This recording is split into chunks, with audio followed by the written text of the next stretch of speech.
Tata steel LD सोपान की तरफ से आज का फंक्शन में आप सभी का हार्दिक स्वागत करता हूँ। आइए सबसे पहले एक परिचय अपना टीम मेंबर करा दूं। हमारे member mister AK Das Jitendra Kumar 1907 में स्थापित एशिया की first integrated steel plant 28 metric ton से अधिक क्षमता वाली हमारी कंपनी आज दुनिया के टॉप 10 ग्लोबल स्टील कंपनी में शुमार है। ये हमारी कंपनी का ओवरव्यू है जो कि मुख्य रूप से iron making, steel making and mills and division area में बटा हुआ है। इसमें कि हमारा संबंध स्टील मेकिंग के अंतर्गत आने वाले एलडी वॉल के कास्ट एरिया से है। आइए सबसे पहले अपने वर्किंग एरिया का परिचय आप सभी को करवाता हूँ।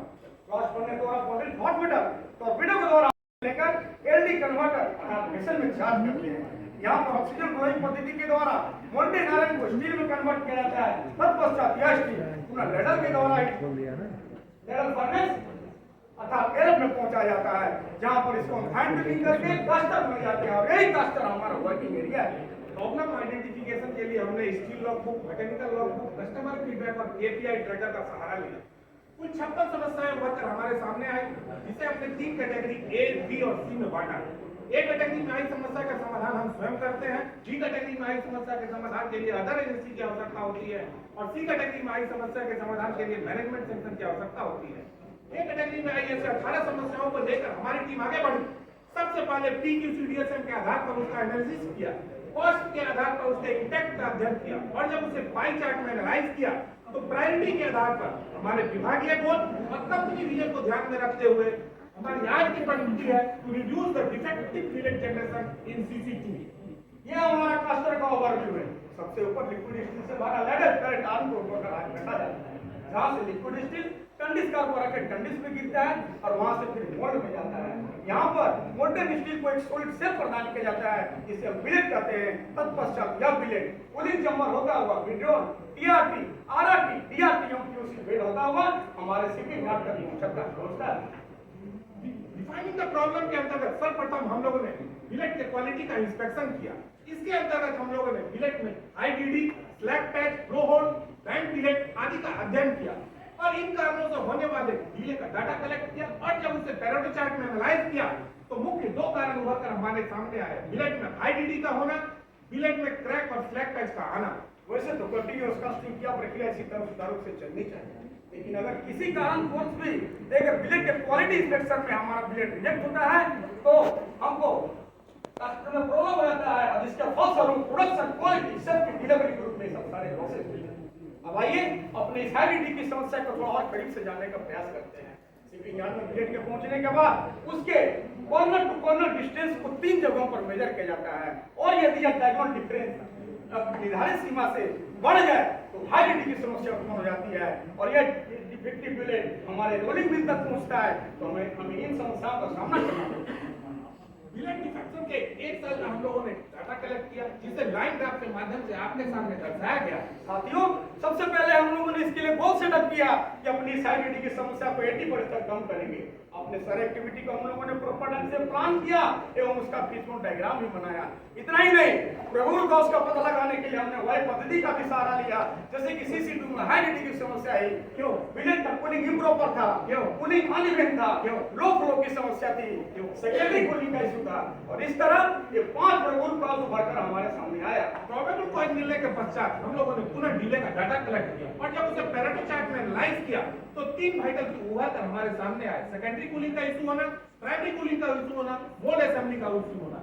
इसे मिलने के बाद हम लोगों ने इसे दूर करने के लिए पुनः ब्रेनस्टॉर्मिंग की। तत्पश्चात विभिन्न सुझाव उभरकर हमारे सामने आए और इसे हम लोगों ने सेवेरिटी, अकरेंस और डिटेक्टिविटी के आधार पर मार्किंग किया और जब उसे पाई चार्ट में एनालाइज किया तो प्रायोरिटी के आधार पर 3 रूट कॉज उभरकर हमारे सामने आए। Jam nozzle, poor zone flow, misalignment of spray.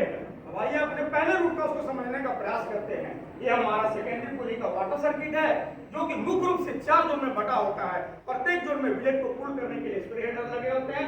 In spray header में नोजल लगाया जाता है। इन नोजल में प्राय जामिंग की समस्या आ रही थी। यही हमारा पहला रूट कॉज है। अब आइए अपने दूसरे रूट कॉज की तरफ बढ़ते हैं। हमारा दूसरे रूट कॉज का संबंध जोन 1 के वाटर फ्लो से है। बिलेट के क्रॉस सेक्शन अथवा स्पीड के हिसाब से यहाँ पर जो वाटर फ्लो मिल रहा था वो अपेक्षाकृत कम था। यही हमारा दूसरा रूट कॉज है। अब हमारे तीसरे और अंतिम रूट कॉज का संबंध भी बिलेट के कूलिंग सिस्टम से ही है। बिलेट को कूल करने के लिए इस तरह से स्प्रे हेडर लगे रहते हैं जिनमें हमेशा मिसअलाइनमेंट की समस्या बनी रहती थी और यही हमारा तीसरा और अंतिम रूट कॉज है। डेवलपिंग द सॉल्यूशन के अंतर्गत रूट कॉज को दूर करने के लिए हम लोगों ने पुनः ब्रेनस्टॉर्मिंग किया। तत्पश्चात निम्नलिखित सुझाव उभर कर हमारे सामने आए और इसकी वैलिडिटी को जांचने के लिए हम लोगों ने एसडीएम का सहारा लिया। और जब एक्सपर्ट से हम लोगों ने राय ली तो उन्होंने भी भोजन को बायोमास से क्लीन करने और केमिकल क्लीनिंग करने, साथ ही साथ बोर्ड मेंटेनेंस के दौरान बोरिंग चेंज करने तथा स्प्रे हेडर को स्टूल यूनिट की सहायता से अलाइनमेंट करने के हमारे इस आइडिया का समर्थन किया। तत्पश्चात पीडीसीए के अंतर्गत हम लोगों ने अपने प्रथम प्रयास में नोजल को वायर ब्रश से क्लीन करने का प्लान किया और इसके लिए हम लोगों ने नोजल को वायर ब्रश से क्लीन किया और जब चेक किया तो पाया कि कुछ हद तक हमें इसमें सफलता मिली है, लेकिन बेहतर सफलता के लिए हम लोगों ने अपना अगला प्रयास जारी रखा। अगले प्रयास में हम लोगों ने नोजल को केमिकल से क्लीन करने का प्लान किया और इसके लिए हम लोगों ने नोजल को केमिकल से क्लीन किया और उसे सर्विस में दिया तो पाया कि नोजल जामी की समस्या पूरी तरह समाप्त हो गई है। अतः हम लोगों ने इस आइडिया को रेगुलर इंप्लीमेंटेशन के लिए इंप्लीमेंट कर दिया। अगले प्रयास में हम लोगों ने स्प्रे हेडर को अलाइनमेंट करने का प्लान किया और इसके लिए हम लोगों ने एक टेम्पलेट तैयार किया और टेम्पलेट की सहायता से स्प्रे हेडर का अलाइनमेंट किया और जब चेक किया तो पाया डिसअलाइनमेंट की समस्या समाप्त हो गई। अतः हम लोगों ने इसे रेगुलर इंप्लीमेंटेशन के लिए इंप्लीमेंट कर दिया। इसके अगले प्रयास में हम लोगों ने बोर्ड मेंटेनेंस के दौरान ओरिंग को चेंज करने का प्लान किया और इसके लिए हम लोगों ने प्रत्येक बोर्ड मेंटेनेंस के दौरान ओरिंग को चेंज किया और जब चेक किया तो पाया कि लीकेज की समस्या समाप्त हो गई है। अतः हम लोगों ने इस आइडिया को भी रेगुलर इंप्लीमेंटेशन के लिए इंप्लीमेंट कर दिया।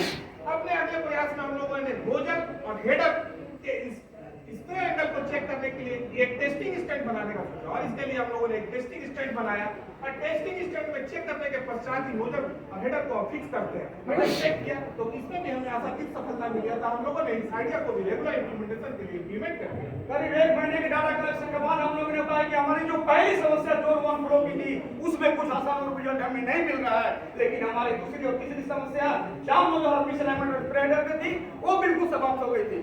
अपनी पहली समस्या के लिए हमने अपने ओइल से भी संपर्क किया, लेकिन वहां से कोई सर्टिफिकेट रिजल्ट हमें नहीं मिला। अंततः हम निश्चय किया कि अपने स्तर से समस्या को सुलझाने का प्रयास करेंगे। हमने ब्रेनस्टॉर्मिंग जारी रखा। अंततः एक इनोवेटिव सॉल्यूशन उभरकर हमारे सामने आया और हमने सोचा कि क्यों ना स्प्रे हेडर की लंबाई को बढ़ाकर 2 अतिरिक्त नोजल उसमें लगाया जाए।